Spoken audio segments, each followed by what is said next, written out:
to Center of Light Radio, Center of Divine Unfoldment and Reinforcement Radio for the Soul and the Transformation Station. RPM, Recognize, Plug In, and Manifest. Are you a spiritual seeker ready to move forward in your life? Dear Lord knows I'm ready to expand every possible way I can, any opportunity I can. If you're wanting to shift from struggling to feeling that life is effortless, send me an email to book a free session at keithanthonyblanchard@gmail.com. Title that email, Free Session. I'll give you 30 minutes, 45 minutes, however long it takes to help you move further into your blissful life, that which you desire, that which you deserve. And we can maybe look at something that you wanted to move through, something you wanted to bring more of into your life when you realize that you are the fertile ground that brings that into your experience. I'm the guy to, and you know, if things get a little stubborn, I'm also the guy that will push you off the cliff. So you can bet on that. So if you're serious about your transformation and your expansion, send me that email at keithanthonyblanchard@gmail.com and say, Keith, I want my free session. I'll show you how to move into the RPM program, recognizing what spirit is, how to plug into that, and then, God, things get really, really easy in the manifesting process. If you have been a Center of Light Radio follower for a while, you know that I spend most of my time creating things. There's a sign-up form on the opening page. You will, if you fill that out, I have a newsletter program that's about to begin since we're the new year. And by the way, welcome back. It's been a couple of 3 weeks since I've done a live broadcast, and I'm just excited to be back, especially with my guests. We'll get to that shortly. Fill out that subscription form in bundles via email. You will begin to receive check this out, all of my creations for free. I woke up one morning, Spirit spoke to me loud and clear saying, Keith, you don't own it. You don't have a right to hoard it. Give it away. Sign up that form and it will begin a chain link of events. You will begin to receive stuff in bundles. Also, that red moving Ferrari that settles on the opening page of centeroflightradio.com, it'll take you to my RPM program and it'll tell you what you get and what you will create. So make sure you check that out. Also, let's see, any new announcements. Just trying to get back into my groove. It's been a while. I say we just put that aside for now. Let's get down to Center of Light Radio business. Tonight, my guest is Mr. Brian D. Hardin, and we're going to be talking about future hacking. Brian will talk about personal and social solutions for our evolving world. Brian says, I'm addicted to thought and addicted to creativity. That's why he and I work so well together. I am always making something, studying something, or playing something. I believe that imagination is more important than knowledge. I try to play more than I think. I follow my intuition, my heart, turn off the judgment, including judging myself.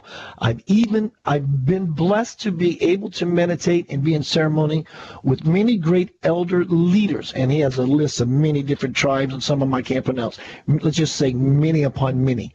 I am focused upon sharing messages of hope and understanding to the world. I am obsessed with creating great projects and sharing a clear explanation of what changes are happening to humanity and how we are all unifying, and I see it, how we are all unifying and collectively raising and shifting our consciousness. There are two websites you can visit to find more about my guest tonight, Mr. Brian Hardin. One of them is www.newways.com, new meaning K-N-E-W, ways.com, and also at www.briandhardin.com.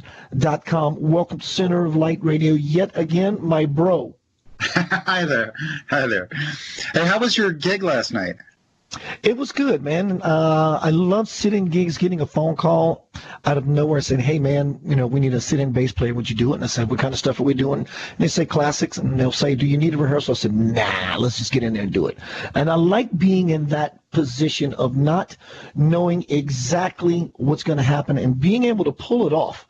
And have it come through really, really cool and meet some new cats that I've never played with before.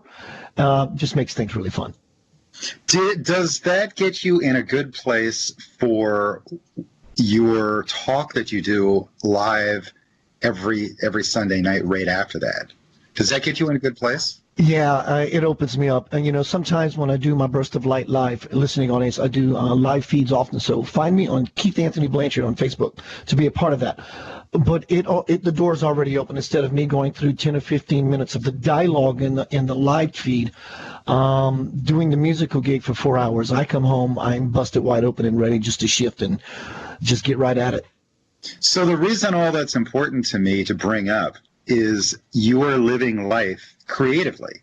And most people don't know how to live life creatively. They don't open themselves up to being creative with their music or their art or the way they drive or the way they speak or connect to people. And you try to bring that theme throughout all of your life, don't you? It's me. I cannot turn it off. It's everything I do. I have a fire lit under my ass, and there's no way I could snuff it out, even if I tried. Perfect. Well, so when you and I spoke last night, I said I wanted to kind of jam today, and I want to ask you just as many questions as you asked me. And so let's ask the viewers, too. I love it, by the way. Let's ask the viewers, what is your purpose in life? Because this is the new year. And so let's talk about purpose in life, not only for you, but for everybody on the planet. What do you know everybody typically has a common purpose that everybody actually has? Do you believe that? Yeah, absolutely, emphatically. And it's a matter of whether those are engaged and in touch and implementing that in their life or not. Well, you talk about it, I think, with some of the Ferrari comments, and you and I have talked about it, I think, years ago.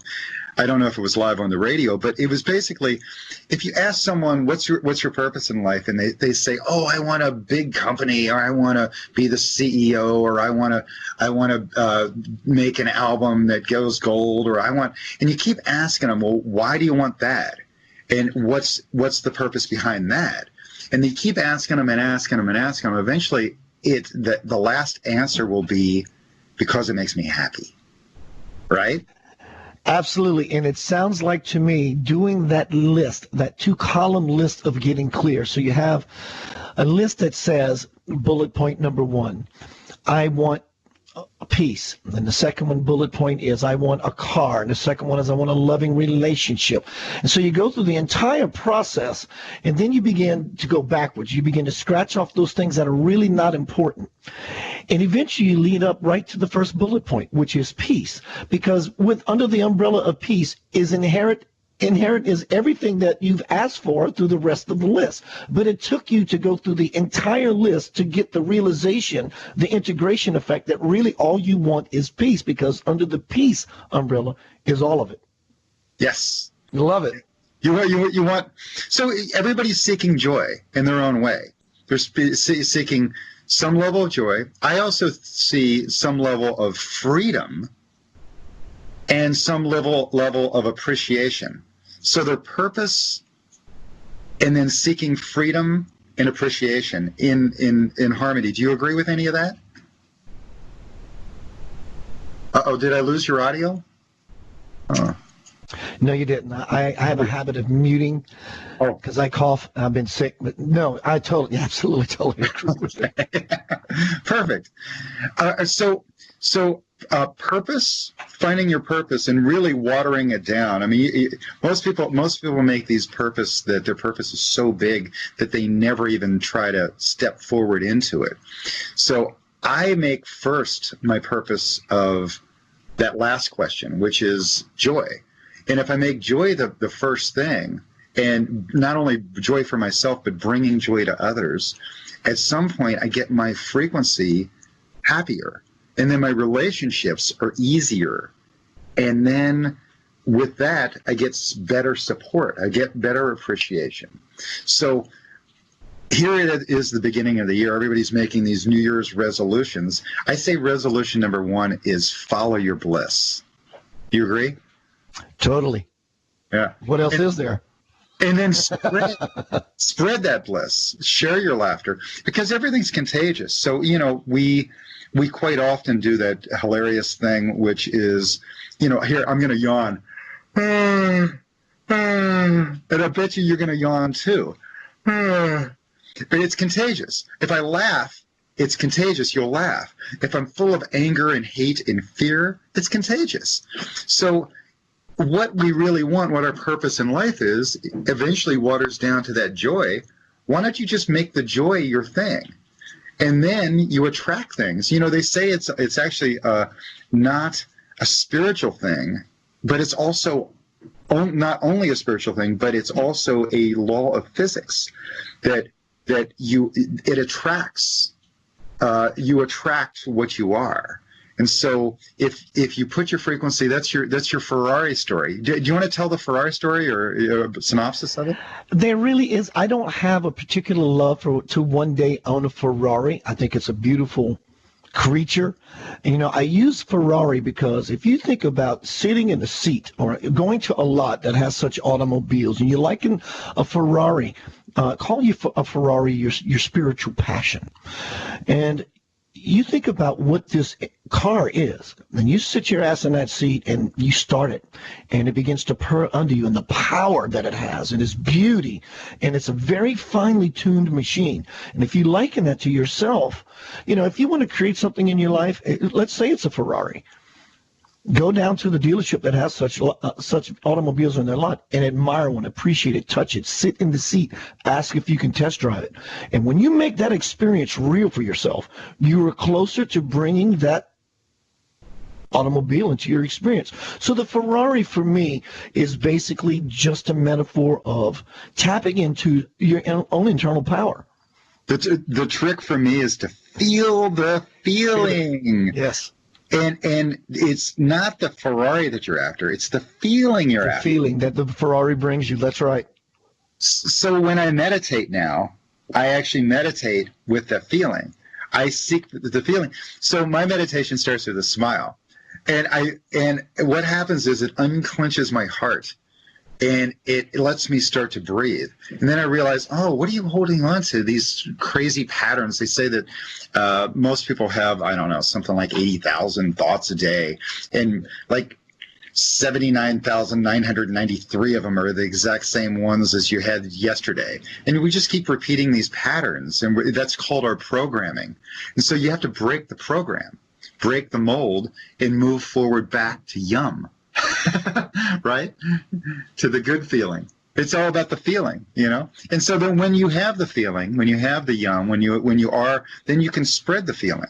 You can share the feeling, and then you're much more useful. You're more useful in your work, in your relationships, in your family, and in attracting support, I love the two words that you use, that you've chosen, yum or yuck. We can say good or bad, joyful or non-joyful. But those two right there, they're so simple. It takes any monkey-minded ideas out of it. It's very, very deliberate, and it's very simplistic, and it's very, very clear. You're either living in yum or you're living in yuck. So, the yuck part of it really kind of paints a picture of muck. And what are you willing to do to get out of that and get back to your original nature? As you always say, get back into yum. So with that, let's do a little test with ourselves and our listeners. Think of something that makes you feel so good, like, eating a strawberry, and all of a sudden your mouth will start to water. Or some great thing that happened to you as a kid, and you feel the sunshine on your face and the wind through your hair, and you feel that moment. And when you're in that moment, there's such a feeling. Your body actually releases endorphins and energy that makes it healthy and heal, right? And the opposite's true. Whenever you stay in that other pattern, it creates dis-ease or uneasiness or emotional uneasiness.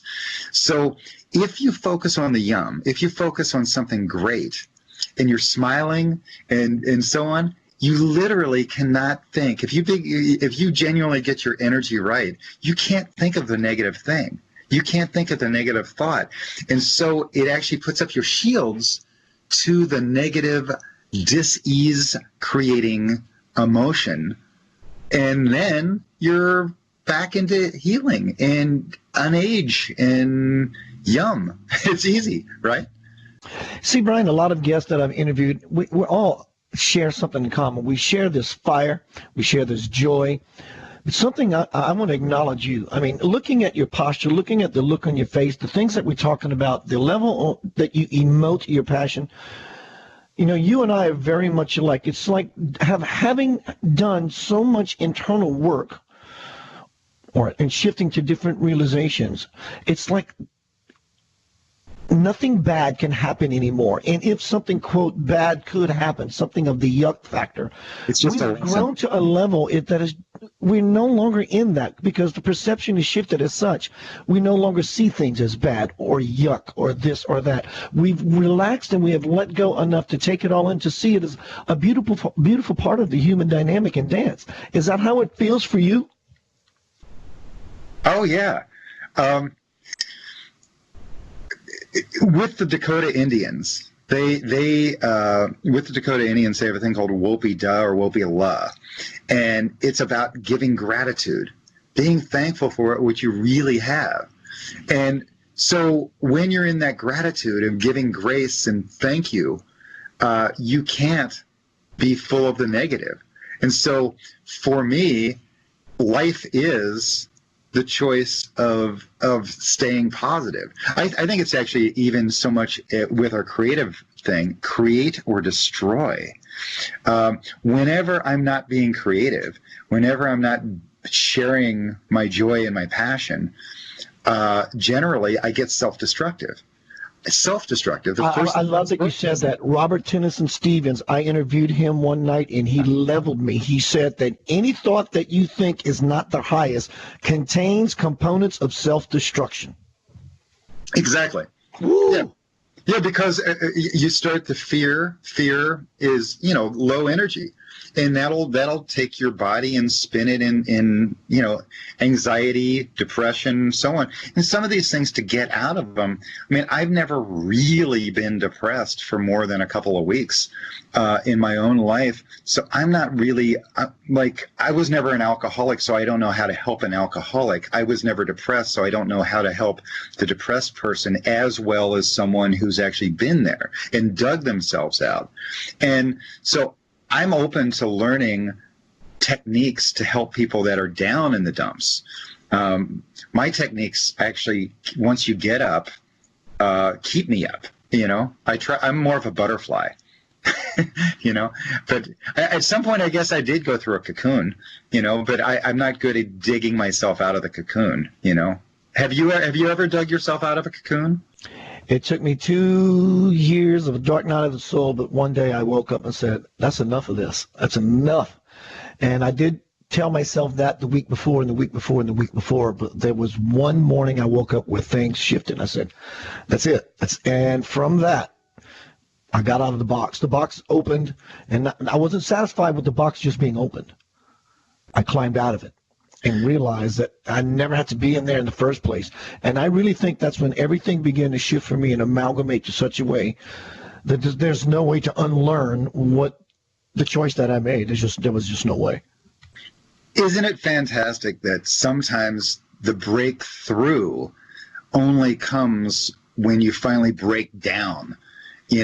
Whenever Yeah, right. So the breakdown leads to the breakthrough, and the term sick and tired, it's when you finally are sick and tired of being sick and tired. You were down, you were finally done.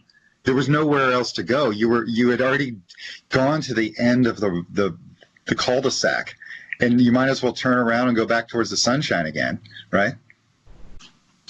Totally. Brian, the other night I did a Burst of Light live titled, What Other People Think About You Is None of Your Business. Right? Perfect. And I had no notes, and this was not rehearsed, and I was just going at it off the cuff. And what dawned upon me as I was doing this Burst of Light live is that worrying about what people think about you has everything to do with self-judgment. And so what we do is we project ourselves, our crap on the others, because I don't want to own it. I don't want to own that I'm beating myself up, onto someone else, wondering if that they're thinking this thing about me. One is what they think about you is none of your business. The other part of that would be, if you have a concern that someone else is thinking thoughts about you in a not so good light, could be your conscience speaking to you saying that, well, you did recently make a poor choice and you should reconsider ever doing that again. But it's all about judgment, wondering what people think that keeps us. In fact, if you are living in your life in the modality of worrying what others think about you to any level about anything, you are choking the life out of you. You're a slave. Yes. I wonder.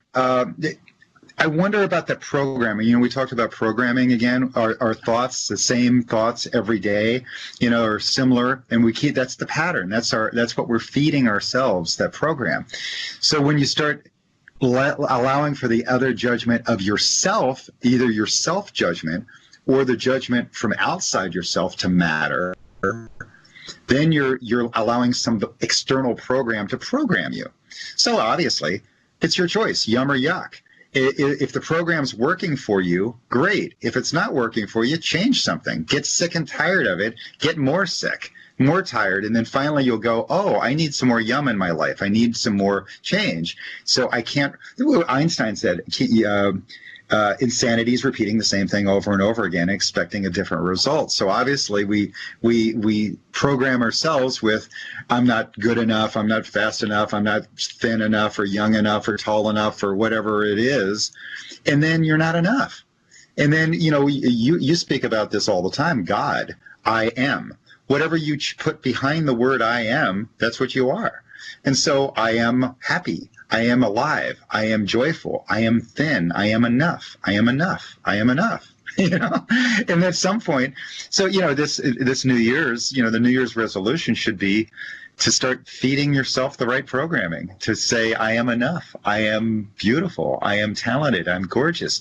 Because everybody, I mean, if you really look at the whole world, there's room for everybody's talent and genius and brilliance.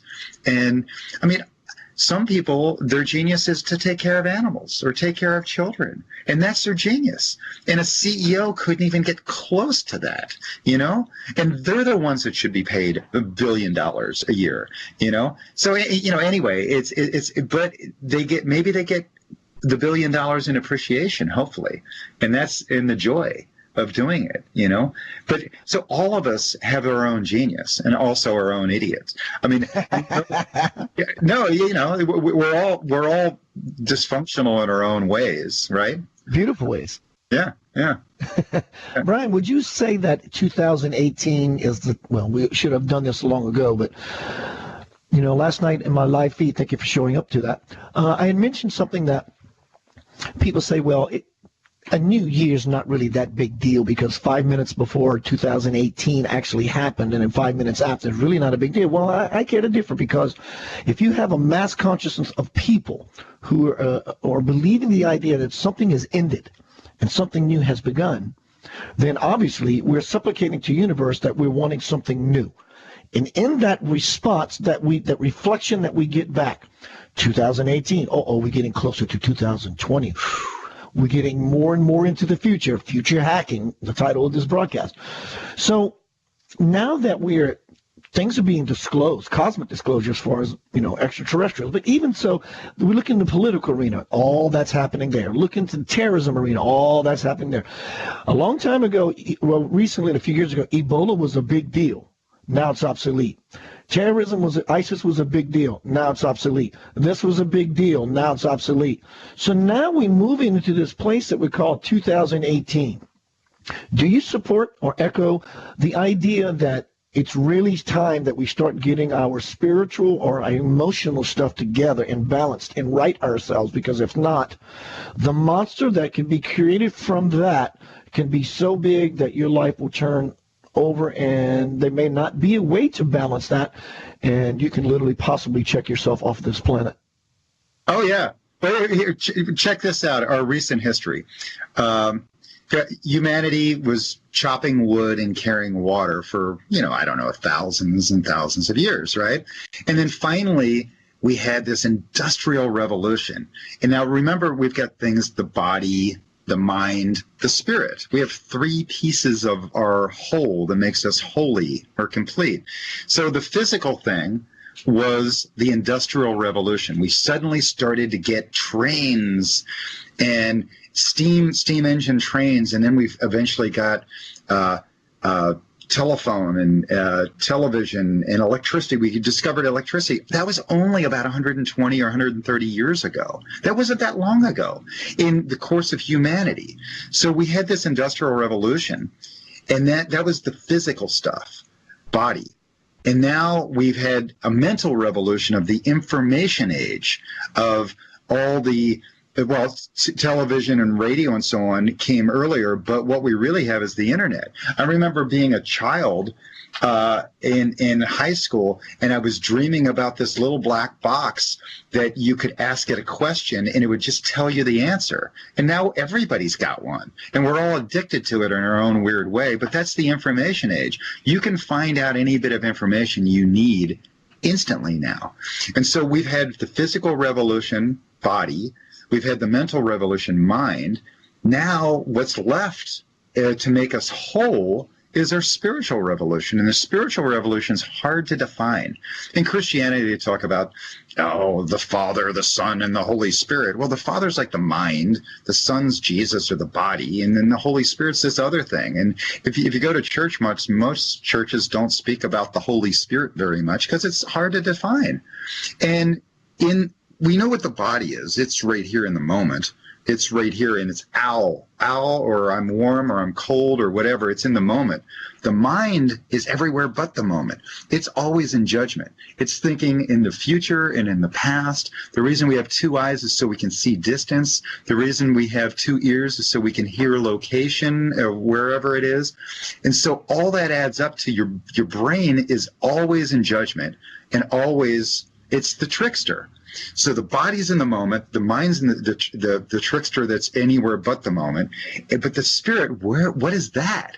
Well, that's our trick. That's when we talk about God. God is both here individually, and it's in everything. It's in everything. And so that's the all. And I had a near-death experience, and so I got to go to that little all for a split second and connect in, and I know it really does exist.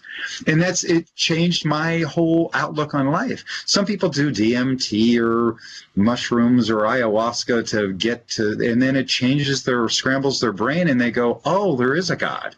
And God is in everything and everywhere. You don't have to do that. You just have to get to the realization of, you don't have to die to get there, I hope. But you get to the realization that God is in everything. And that's the Holy Spirit. And so that our evolution of consciousness is that getting to that thing where we're all. If I treat you badly, I better expect it to come back. Treat badly. There's the yawning and the laughing and everything else. Everything's contagious. So you're writing. I mean, here, we're at the beginning of the new year. You're writing the next chapter of your life. What's your 2018 want to look like? And does it want to be happy? Does it want to be full of fear? Does it want to be arguing and complaining and blaming our government and our people and whatever? Being aware of all that's good, but keeping that pattern as your only pattern and not going to yum or creativity or helping and serving others is the bad part.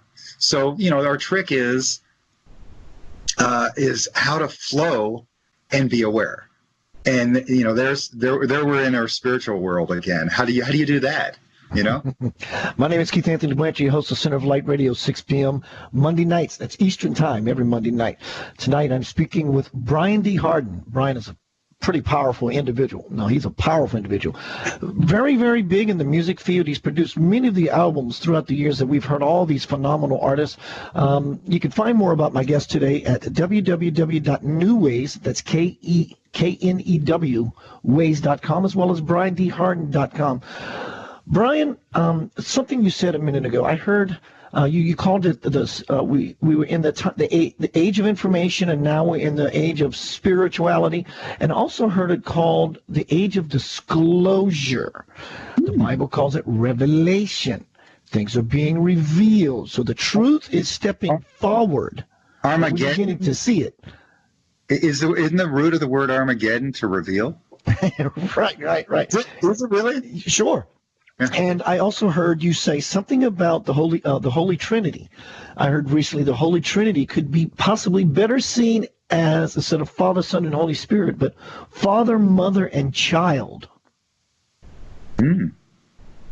Wow. Right? And thirdly, you had mentioned, we had a place in 2018 in the politics and terrorism. I have three tenets. One is the truth does not need anyone's permission to exist. Number two would be get out of the fight. Politics, religion, this, that. That's all, and it's all an internal bickering. It's just all an internal bickering. And you can water the weed or water the plant, and whichever one you give your attention to is the one that's going to grow. So I applaud that if you have a group of people in your life that you no longer want to associate with, that you affirm to yourself, I no longer choose to associate with these people. Though your intentions to reach your goal is good, you are still watering the weed. Because you're focusing on, I no longer choose to be around these type of people. So what you do is you take your water bucket and you turn toward, this is now what I choose versus this is no longer what I'm choosing. What are your thoughts on that, sir? Oh, yeah. You're saying a prayer with everything you do. Right. You are. And we're also we're voting with everything we do too, meaning like if you buy bad products, you're voting for that company to continue to exist. If you want to change things, if you don't like the way they do genetically modified food, for instance, you can buy organic food and invite others to do the same and make that your passion instead of hating the poisons in the bad stuff. You can spread the love of the healthy food. I mean, they have a health food department in our grocery store. What does it make everything else? Health food, what's the rest of it? Yeah, right. So it's sort of the same way with television or with the news. We can, instead of focusing on everything we hate, find the parts that we need to love and need to grow, and focus on that. And like, instead of killing the weeds, you're growing flowers. Isn't that right? Yeah. And, sometimes weeds are a good thing, depending on your application of what you're needing said thing for. Brian, what do you think is happening in our skies? Where do you think that's all leading up to? With others that have been here on the planet, God knows what's happening on the dark side of the moon. You and I have been wanting to talk about this subject for a while, and we never really motioned towards talking about our cosmic brothers and sisters. Are you game for that, sir?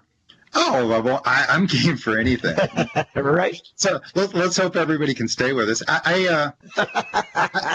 I've got my nephew who is he's now 20, and about a year ago, he and his best friend and I were sitting on the beach in the middle of the night, and we look up, and the one friend of my nephew at the time was very stuck, super intelligent guy, very stuck, and gun-toting, killing things for fun,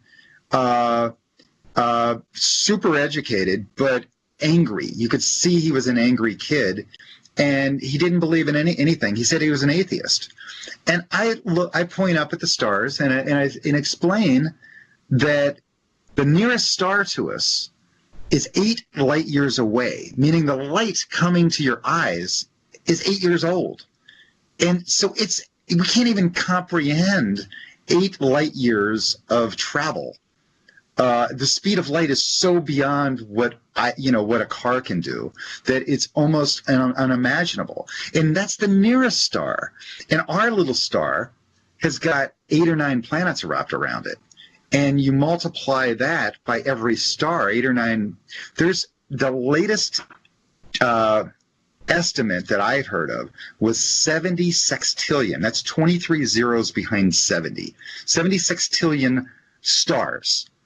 It's just mind-blowing. It's billions of billions of billions of galaxies. And we can hardly wrap our head around our little space. Right? And so we're basically, Earth is just a grain of sand on a cosmic beach. Yes. We're actually far out. We're like in an unremarkable distant area to where we're not even in the traffic zone. We're way off in the field. Yeah, we're not in the cosmic life stream. Imagine what's taking place towards the cluster, the center. I have no idea. We just got electricity 120 years ago in airplanes and cars, and we think we're so evolved. And, you know, that you say that. Look what we've done in that 120 years, because we had such an amazing technology boom in those 100+ years since the dawn of humanity. So imagine these civilizations that exist out in the cosmos, that, you know, what do they call them? The ancient farmers. Imagine where they're at and what they're doing, what they're capable of. Well, so for us to think that God, whatever your version of God is, made this little blue dot in the middle of 76 trillion stars that have 8 or 9 blue dots wrapped around each one of those 76 trillion, there's a lot of chance for life. And just even on our nearest planets, Mars and so on, we look for water, and we're finding it. And if there's water, then there's organisms, you know? And so our alien brothers right now on our near planets might just be, you know, bacteria or, you know, microbes or something. But on other planets, they might look like, you know, huge cockroaches or you know, giant cockatoo birds. I don't know what they are, you know, but it's even impossible for us to wrap our heads around everything, including that it might not be physical. As we evolve, you know, from the physical to the mental to the spiritual, as we evolve, maybe these creatures have evolved to a point where they don't even need their body so much. Yes, because when scientists look out, well, let's say SETI or any of those people who are looking for extraterrestrial life, and they say, well, there's none on this planet, but they fail to see that life is what's spinning the planet itself. Now, when you go at it from that perspective, for example, if you're listening to this broadcast right now or watching it, let's call that Channel 3. This is Channel 3. You're not aware of Channel 2 and Channel 4, but they do exist. So they're looking for beings on the frequency or the bandwidth that we operate on, and they do not realize that in other dimensions, which are infinite, if God is infinite and omnipresent, there's no place it is not, Webster's Dictionary. And if God is love, then the only thing God isn't is fear, and that's our own fabrication. So when we begin to use these kinds of modalities to see, we begin to see differently, and we begin to know things greater capacities than we've ever known before, because we're not so monkey-minded, muddled-minded. So this life is teeming everywhere on every possible bandwidth, every possible frequency. There are beings, sentient beings, conscious beings, unconscious beings. It's everywhere. So yin and yang, the black and white, the shape of that whole thing too, that whole twist, the Fibonacci spiral. The Fibonacci, it's so beautiful. If you look at pine cones, I could bring you over one right now, pine cones or seashells or a sunflower or so on, you see the Fibonacci. If you flush the toilet and watch the water, it goes down like that. This is, if you stare up into the heavens and look at the stars, they're rotating like that. The whole world is moving that way. But that yin and yang of like dark and light and working together, and growth happens with that yum. Decay happens with that yuck. And progress, evolution happens with that yum. The opposite, keeping still, not moving. They say insanity is repeating the same thing over and over again and expecting that. To me, it's insane to just stay. We have to evolve. We have to keep changing. And I'm learning lessons every day. I really try to. I know you do too. We sometimes take in, though, negative things in order to educate ourselves. And like, our government and, technology, sometimes abusing, technology or whatever it is. that ends up being dark or holding us back. And our trick is to stay positive with it and use it as a medicine. What is Buckminster Fuller said that pollution, well, of course, which is bad, was actually an untapped natural resource or an untapped resource. So sometimes you can use that negative in a spin. And recently I've seen that people are doing that. They're taking the pollution from power plants or whatever it is, and they're converting it to something else. And so how can we as humans in this meat suit temporarily and as spirits in this meat suit evolve to take our own pollution and convert it to that? Being sick and tired of whatever the pattern is in our brain or in our being or body and converting it. I've seen spontaneous healings happen because they make a decision. I'm not going to die. I'm going to move along. I'm going to get my health back, and I've got things to do. My grandmother was told one time, "You're going to die within 2 or 3 weeks," and she said, "I can't die. I've got things to do." Right. Yeah. Now, she could have bought into the idea, right? Yeah. Like Deepak Chopra had said in an interview I saw many years ago.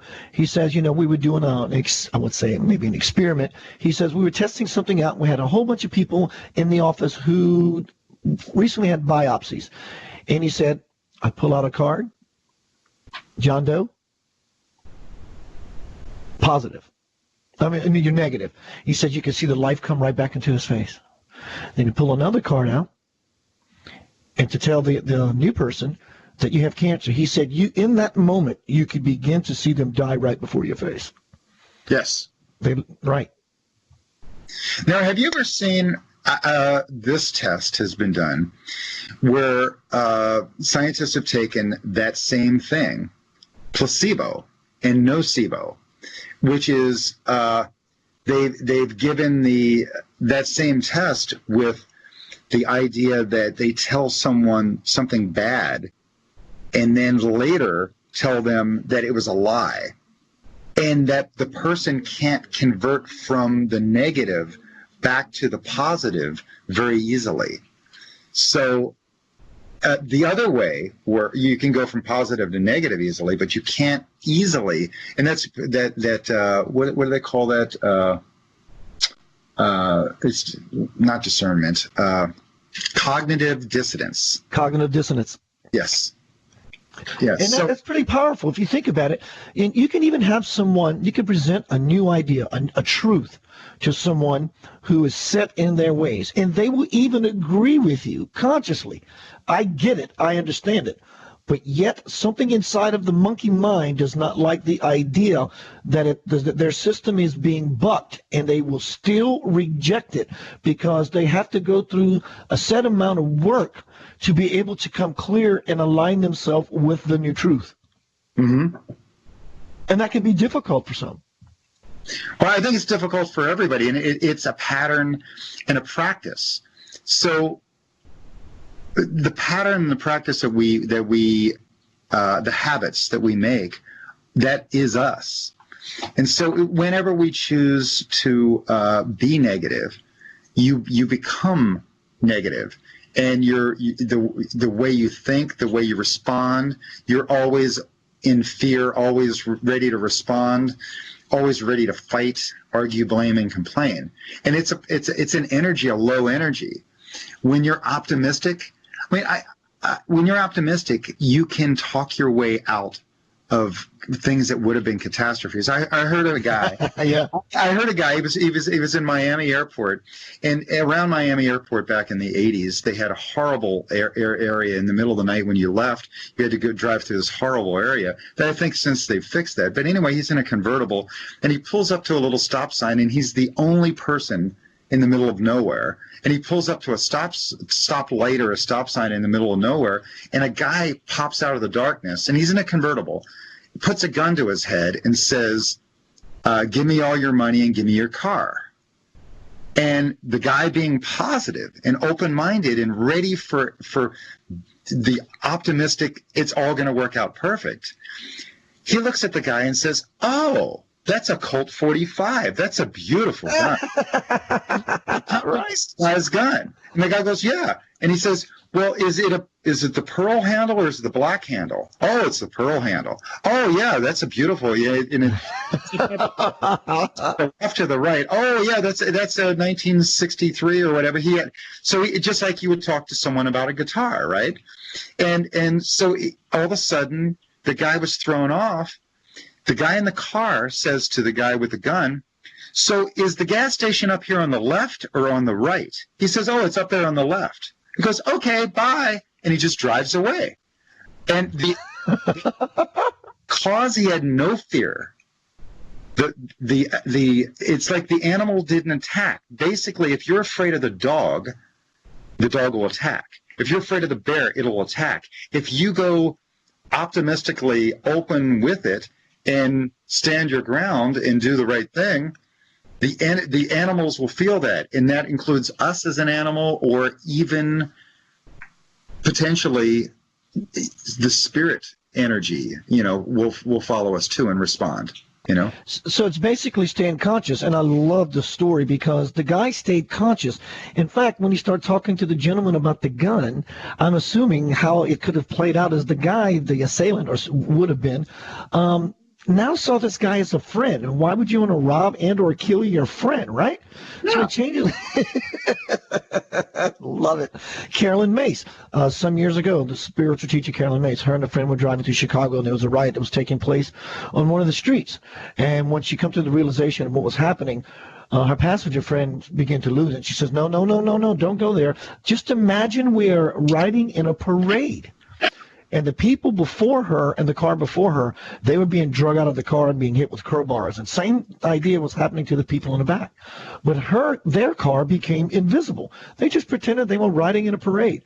It shifted the entire dynamic. Brian, I wanted to ask you something, sir. We're talking about what's happening in 2018, future hacking. And I suggested in a Burst of Light live feed that when let's say, for example, you go out to a club and you're hanging out with friends, and you have a group of people over here that are somewhat negative, and if you hang around them too long, you're being swayed. And because you kind of start feeling that way yourself. And here's a group of people over here being positive. And because they are being positive, you're being swayed. So it seems like you would want to hang out with those people instead of those. But what I am offering is that there's a third component.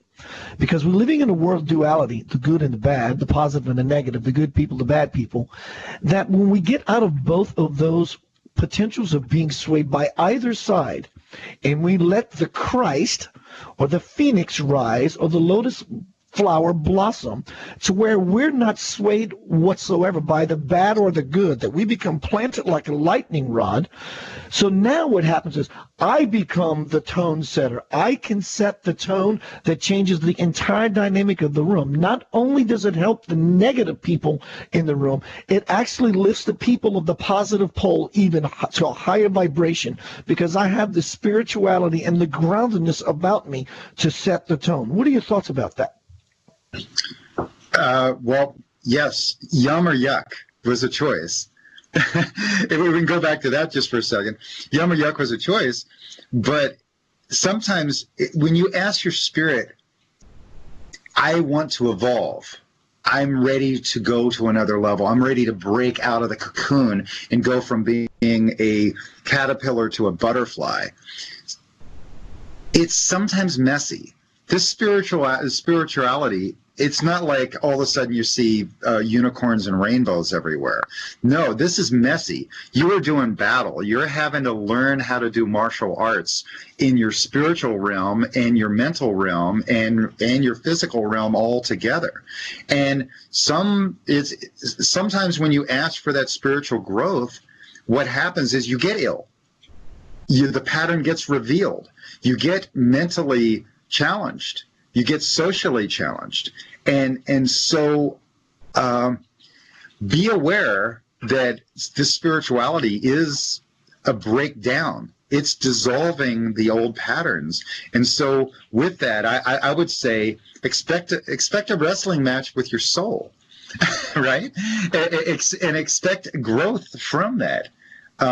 So the duality of all that is to finally get to see that every crisis is an opportunity to learn and grow. Every problem is a way for us to actually evolve. If you look at every problem you've ever had and every bad relationship or whatever, you can actually ask the question, what did I learn from that? And did I repeat the pattern? Did I, have relationships with certain types of people and then keep repeating that over and over again? I've seen, children of alcoholics date alcoholics, and eventually they go, okay, I'm now no longer going to be a codependent person. I'm going to evolve beyond that. And the lesson was to evolve beyond it. And it might have taken them 6 times or 10 times or 3 times to figure it out. And the trick is to figure it out. And then once they figured it out, then they were able to help other codependent people or other alcoholics or whatever it is, whatever the problem was, and they learned it. And from then on, they knew how to help people, and they were in their service. But it took, a while to get there, and they had to do it the hard way. You know, and I recently had someone tell me, I wish I could just throw away all those horrible things that happened to me. I said, in so doing, you are actually throwing away the very wisdom that has shaped you up to this point. Yes. While we're in it, it seems dark and thick. It took dark and thick and 2 years of it for me to have had enough. And I'm sure, you even look around you in your physical life and you see people, your loved ones, friends, family, who have come down with a serious illness and that they've survived it. And because of said illness, on the outset of that, they are a totally different human being, totally new. Reborn. That's the born again. You're right. And you can make the choice to be born again every day. I try to learn something new every day. I try to challenge myself every day. A lot of times I just repeat the same 8,000 or 80,000 thoughts over and over again. But sometimes I find myself breaking out of it. As long as I focus on that feeling and what's the feeling that the 80,000 thoughts are giving me, then once I realize the feeling or the pattern or whatever isn't what I really want to be, where I want to be, who I want to be, what the thought pattern is, what the feeling is. And so, then I change the thought patterns. Then I change the pattern of habits. And so what are some of the good habits you have? I know meditation is one of them that we both do. Can you explain anything like that can help people? Brian, I play music. That's one of the things that keeps me expanded. Me too. You were talking about the 80 or how many thousands of thoughts we have a day. So if you try to go at it from that point of view and tackle every thought, your work will never end. But if you change the feeling, become aware of the feeling, your feelings are encrypted with all those 80,000 things that you're trying to change. Change the feeling. You can cut every branch on a tree that's rotten in your backyard that represents all your woes and your troubles. Or you can pull out the chainsaw and whack it down at the bottom of the trunk and be done with your problems. But playing music is a blessing to me because I'm always in the zone, in a hyper zone. But even though I do still sometimes do formal meditation, right now I'm in meditation, but when I wake up in the morning and I sit at this computer and I have nothing before me and I go, what am I going to create today that's going to contribute?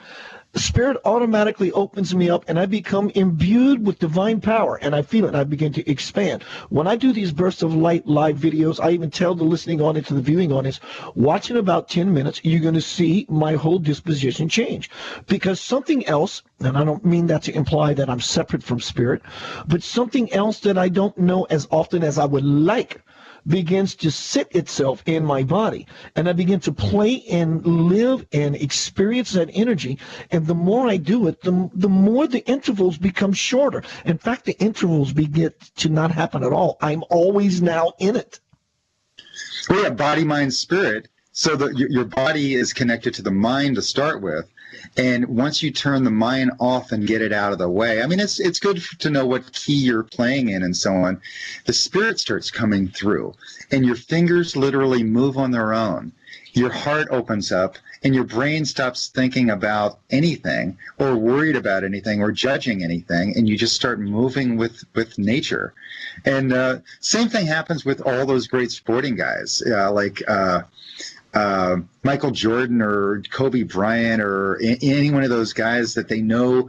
Everybody in the whole team and in the whole stadium knows the ball's going to go into Michael Jordan and there's 3 seconds left on the clock. He doesn't think about what's going to happen with the ball.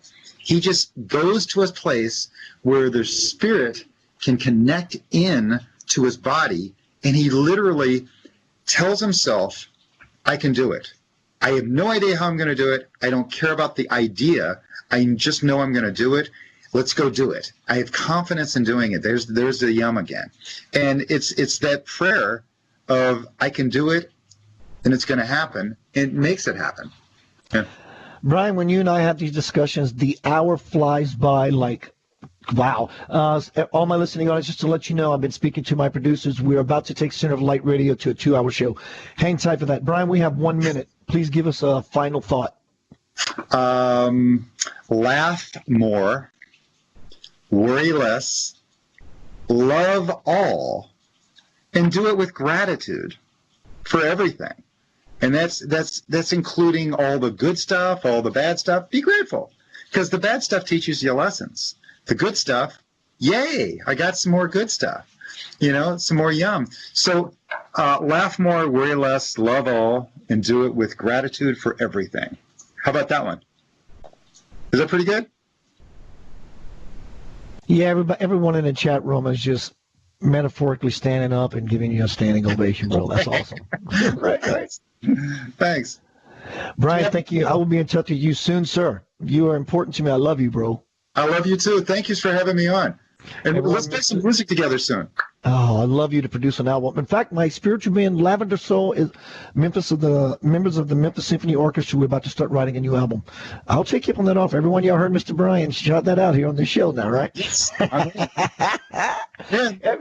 Mr. Brian D. Hardin, a very dear friend of mine. I love this guy. Next week on Center of Light Radio, Michael Luzier. And I will guide you in whatever you